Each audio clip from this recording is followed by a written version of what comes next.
A thing that not many people are aware of, we talk about a lot in the practice. 40% of supplements that have been out on the market, and this is a new statistic, I just saw this yesterday. 40% of analyzed hormone support supplements contain undeclared or incorrect ingredients. Undeclared or, inaccurate, and who knows what's in there.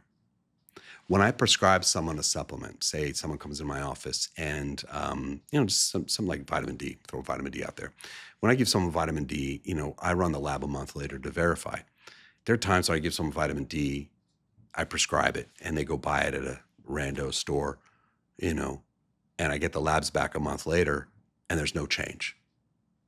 And they promise me they're taking the vitamin D.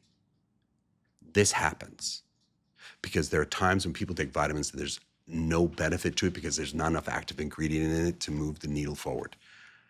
The research shows me I need X amount of milligrams, or in this case, units, to move the patient in a certain direction. I need to prescribe that.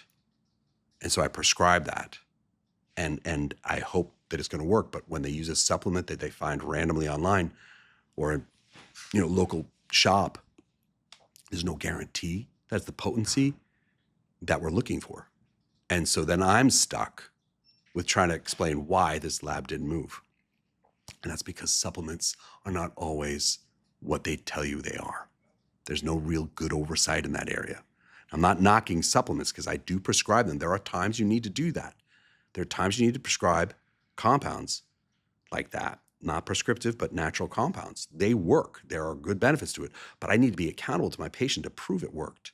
It's hard for me to be accountable to my patient when the product is compromised. And then you as a patient are being told, hey, look, vitamin C is great. You should take vitamin C this. And you take the vitamin C and you think you're getting 1,000 milligrams, and it's 500 milligrams. So it's not really going to do the same benefit. This happened many times, but let's bring up the one in 1906 when they came up with the FDA because of this. This is because people are out there just selling women opium.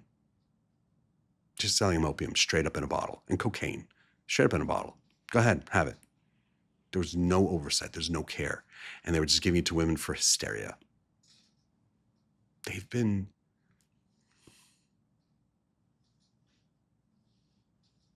and that's analogous to the detox supplements, the parasite cleanses of today.